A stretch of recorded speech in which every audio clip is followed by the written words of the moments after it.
这届的立委的选举，国民党是选了袂歹，尤其是伫咧台中，本地国民党的立委敢若2个，这届选了变6个。台中市长罗秀燕红点名，副选有功劳，嘛将做4年后总统大选的热门人选。罗秀燕早起参加到市情的行程，伊强调讲，这选举已经结束了，未对选举的话题加做回应。伊讲伊刷落来会甲重心放伫咧市情的工作。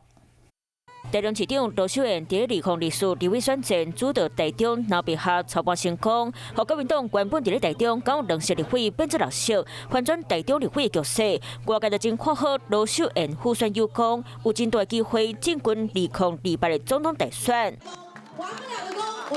罗秀燕会出席市情行程，对政治话题是挑工上票。选举已经结束了啊，那我们尽快的让市民朋友啊，全国的民众恢复正常的生活。那我就是专心市政哈，做好建设来照顾我们的市民。罗秀燕强调，不过地方政坛有无同款的解说。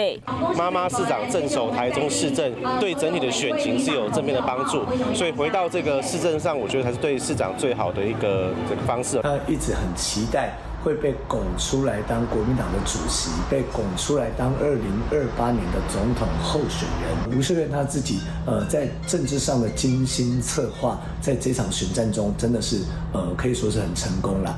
2024立委选战，台中国民党立委段兄，那看到妈妈市长罗秀燕的超人气，嘛看到伊操盘的能力较厉害，未来敢会将做南洋新强处，将做选战上事件话题。